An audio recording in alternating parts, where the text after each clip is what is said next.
¿Alguna vez te preguntaste cómo es que la potencia de las computadoras crece año tras año? Cada vez contamos con más poder computacional que nos permite hacer tareas más complejas, editar video a mayores resoluciones, correr videojuegos con gráficos más complejos o contar con más características en el sistema operativo. Y no solo eso, sino que todo fue miniaturizándose. Pasamos de computadoras que eran del tamaño de una heladera y apenas servían para hacer cálculos matemáticos, a dispositivos mucho más potentes que podemos llevar en la palma de la mano. En gran parte se lo debemos a la creación del transistor, conocido como el mayor invento del siglo XX, y acompañado con una de las leyes que jugó un papel importante en el crecimiento tecnológico, la ley de Moore. Pero dicha ley tiene sus límites, y se está volviendo cada vez más difícil cumplirla. ¿Qué pasará cuando esto ocurra? ¿Hay alternativas para continuar con la evolución de las computadoras? En este video veremos qué es exactamente la ley de Moore y qué posibles soluciones hay ante sus limitaciones.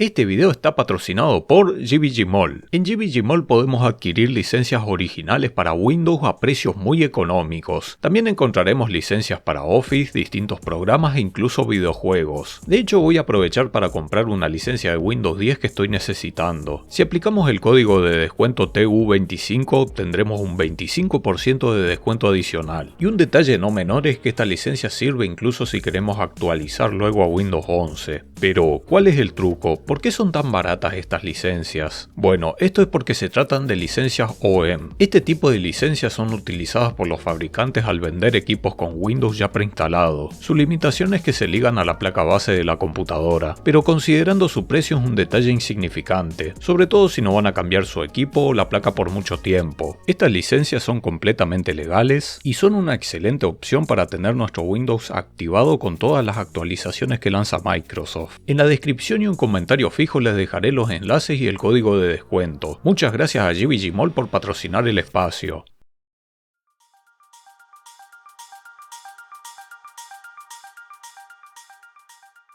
Para entender la ley de Moore debemos partir del componente que lo protagoniza. En el año 1947, científicos del laboratorio Bell crearon un pequeño dispositivo electrónico con 3 terminales que luego se daría a conocer como transistor. Probablemente escuchaste hablar de este dispositivo, pero ¿qué hace exactamente y por qué es tan importante? El transistor es un dispositivo semiconductor que puede cortar o permitir el flujo de corriente eléctrica, funcionando como una especie de interruptor. Los que siguen el canal hace tiempo recordarán que en varias ocasiones hablamos de que las computadoras solo entienden el lenguaje binario, es decir, ceros y unos, los cuales representan los ciclos de apagado, encendido y son la menor unidad de medida posible, es decir, el bit. Pero ¿te preguntaste alguna vez dónde pueden almacenarse estos bits? Exactamente en los transistores. De aquí que este dispositivo sea tan importante en las computadoras. Se utilizan para procesar y almacenar la información en los circuitos electrónicos. La función que hoy cumple el transistor antes lo ocupaban los tubos de vacío y eran empleados en la primera generación de computadoras a partir de la década de 1940, como por ejemplo Colossus o ENIAC. Estas computadoras eran enormes, pesadas y sus capacidades eran mucho más limitadas. Los tubos de vacío provocaban un alto consumo energético y generaban mucho calor. Incluso ciertos aparatos que hoy consideramos básicos como una radio eran muy grandes debido principalmente a estos tubos de vacío. Pero la implementación del transistor cambiaría radicalmente esto, ya que una de las mayores ventajas de este componente es que puede ser increíblemente pequeño. Esto permitió la creación de los microchips, circuitos integrados que pueden contener una inmensa cantidad de transistores en un pequeño espacio. El punto importante que debemos entender aquí es que a mayor cantidad de transistores, mayor será el poder computacional. Es decir, en el caso de una CPU, un mayor número de transistores va ligado a una mayor potencia y eficiencia. La única forma de meter más transistores en una misma área es haciendo transistores cada vez más pequeños. Y desde la creación de los microchips, la tendencia histórica fue reducir cada vez más y más el tamaño de los transistores. Aquí es donde pasaremos a hablar de la ley de Moore, que fue desarrollada por el ingeniero Gordon Moore en 1965. Era director de los laboratorios de semiconductores Fairchild y después sería el cofundador de uno de los gigantes tecnológicos más importantes en la historia de las computadoras, Intel. Moore observó una tendencia muy curiosa, en el que afirmaba que el número de transistores en un circuito integrado se duplicaría cada año, y sorprendentemente así se dio durante 10 años. Es decir, si un microchip posee 1000 transistores, según esta ley al año siguiente se podrán integrar 2000 transistores en la misma superficie, un año más tarde se podrán integrar 4000, luego 8000 y así sucesivamente. Sin embargo, esta ley se vio ajustada en 1975 y la cadencia pasaría a ser de 2 años en lugar de 1. Y una vez más tuvo razón. La ley de Moore se cumplió de manera aproximada a lo largo de 50 años. Cabe aclarar que desde un principio, Gordon Moore no se había propuesto a crear una ley. Él solo hizo una observación empírica que luego se convirtió en predicción. Él mismo estaba sorprendido de la precisión que tuvo su observación sobre la evolución de los microchips y no estaba de acuerdo con que se le llame ley. Y sí, en realidad no es una ley en el sentido científico, sino que ganó este sobrenombre debido a la precisión y la popularidad que obtuvo con el tiempo. Claro que tampoco se debe desestimar el trabajo que hizo Gordon Moore. Fue un genio en esta área y su observación se hizo a base de muy buena información. Como se imaginarán, desde los inicios del microprocesador hasta los tiempos actuales, los números son impresionantes. El primer microprocesador en un simple chip fue el Intel 4004 lanzado en 1971. Este era un CPU de tan solo 4 bits que contenía 2300 transistores y cada uno de estos transistores tenía el tamaño de 10.000 nanómetros, que equivalen a 0,01 milímetros. En esa época ya eran capaces de producir transistores 100 veces más pequeños que 1 milímetro. Para el 2020, casi 50 años después, se comenzaron a producir chips con transistores de tan solo 5 nanómetros, mientras que IBM logró fabricar transistores de 2 nanómetros. Según Apple, su chip M2 tiene 20.000 millones de transistores. Un virus es incluso más grande que los transistores actuales, hablando claro de los virus biológicos, no de los informáticos. Pero sin la necesidad de ver números podemos darnos cuenta a simple vista de los avances tecnológicos exponenciales que tuvimos en las últimas décadas. Con un simple portátil hoy podemos hacer tareas que antes eran impensables incluso en computadoras de escritorio. Y contamos con smartphones que superan en potencia las computadoras de años anteriores. Ahora, si bien el aumento de transistores favorece la potencia del procesador, vale aclarar que de manera estricta la ley de Moore solo habla de una medida de densidad, no de potencia. Es decir, la ley de Moore conlleva de manera indirecta un beneficio en cuanto a la relación rendimiento-precio, pero el hecho de que contemos con el doble de la cantidad de transistores no quiere decir que precisamente una computadora vaya a ser 2 veces más rápida, ya que esto depende de muchos factores como puede ser la arquitectura, los cuellos de botellas presentes o la optimización del software. Todo el conjunto tecnológico debe acompañar el progreso también. De hecho, hay otra predicción hecha por el ejecutivo de Intel, David House, en la que dijo que el desempeño de los chips se duplicaría cada 18 meses,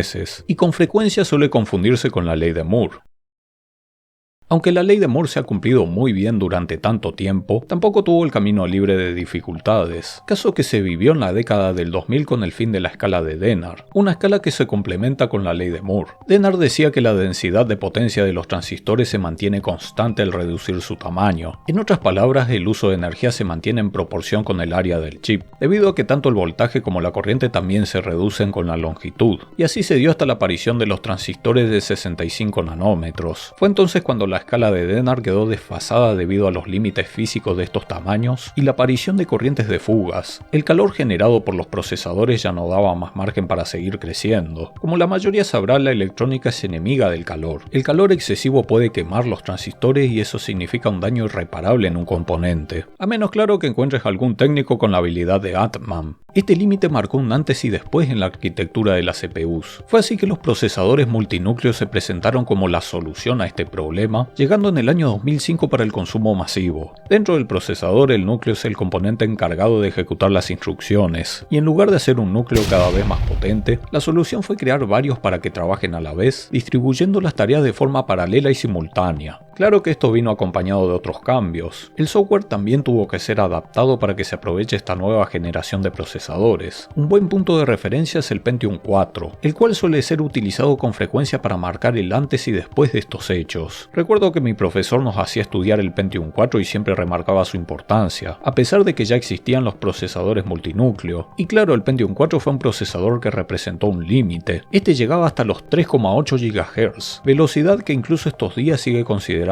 alta. Como dato curioso, en aquellos tiempos Intel se había propuesto como meta crear una arquitectura capaz de romper la barrera de los 10 GHz en un procesador, algo que nunca se llegó a lograr y difícilmente se consiga a futuro. La tendencia del mercado ha dejado de ser la carrera por aumentar cada vez más estas velocidades. Los procesadores multinúcleo han permitido continuar con la ley de Moore por muchos años. Sin embargo, parece que esta tendencia se está viendo ralentizada nuevamente. De hecho, el propio Moore en 2007 determinó que su ley dejaría de cumplirse en 10 10 o 15 años, y en 2015 volvió a predecir que para la próxima década se alcanzaría ya un punto de saturación. ¿Por qué la ley de Moore no puede seguir avanzando infinitamente? Por un lado se enfrenta a límites económicos. A medida que se alcanza el tamaño de un átomo, la fabricación se vuelve cada vez más costosa. Gigantes tecnológicos como Samsung o Intel alegaron en ocasiones pasadas que los costos llegarían al punto de ser inviables. Los transistores actuales se crean con litografía ultravioleta extrema, una tecnología tan complicada como también costosa, que consiste en el uso de rayos ultravioletas para imprimir los circuitos y los transistores en las obleas de silicio. En 2010 el costo de una fábrica puntera de microchips con transistores de 32 nanómetros costaba alrededor de 4.000 millones de dólares, mientras que para el 2020 el costo pasó a ser de 20.000 millones para los 3 nanómetros. Aún teniendo en cuenta la inflación, los costos se elevaron enormemente. Aunque sea posible continuar creando transistores más pequeños, no tiene sentido si como resultado los costos de una PC se volvieran inalcanzables para cualquier usuario. Recordemos que la finalidad al fin y al cabo es la utilidad que estos progresos pueden darle al mercado y no solo añadir más transistores porque sí. Y por otro lado están los límites impuestos por las leyes de la física, ya que los transistores tienen un límite definido por el tamaño de los átomos. Esto nos lleva a la pregunta de ¿qué pasará a futuro? Está claro que en algún momento ya no podremos depender de la creación de transistores más pequeños, y habrá que recurrir a otras tecnologías o métodos que permitan continuar con la evolución de la potencia en los dispositivos. Llegando al límite, la única manera de meter más transistores en un chip sería haciendo estos chips más grandes. Una solución sencilla pero inviable e insostenible con el paso del tiempo. La miniaturización llegó para quedarse.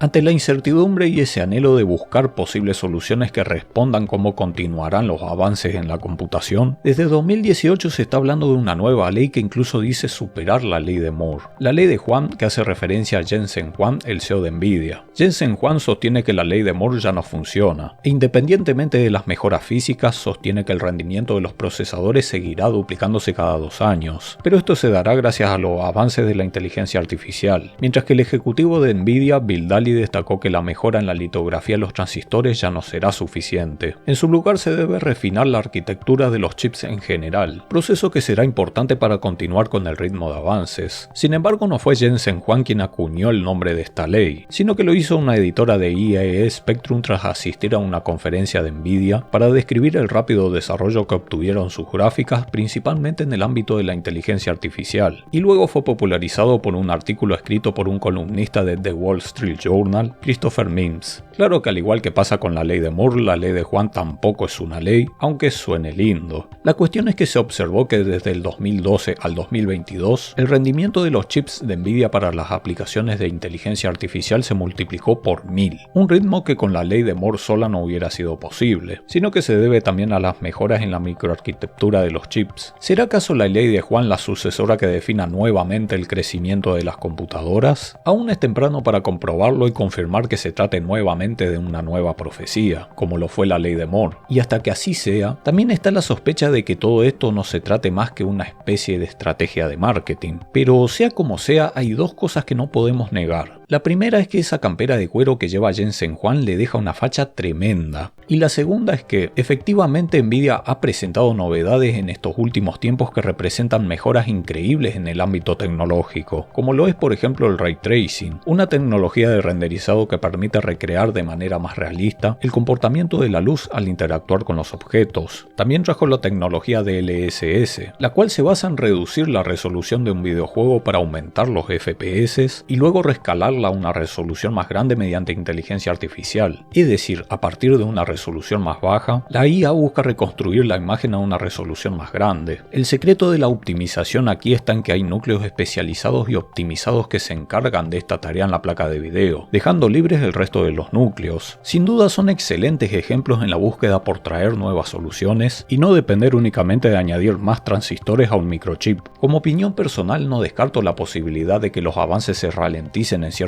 momentos, pero pienso que si la tarea de crear chips cada vez más potentes pasa por muchas dificultades, el foco podría pasar a la invención de características nuevas que permitan mejorar el rendimiento del hardware que ya existe, como los ejemplos que vimos en la IA o el uso de núcleos especializados. Han encontrado soluciones en el pasado y probablemente sigan surgiendo nuevas maneras de continuar los avances tecnológicos. ¿Qué opinas al respecto? ¿Cuál crees que será el futuro de los microchips? Déjanos tu respuesta en los comentarios. Te agradezco por llegar hasta hasta el final. Si aún no lo viste, te invito a mi video sobre el futuro de la PC de escritorio frente a los portátiles. Déjame tu me gusta, suscríbete y activa la campanita. Muchísimas gracias a los donadores y nos vemos la próxima. Hasta luego.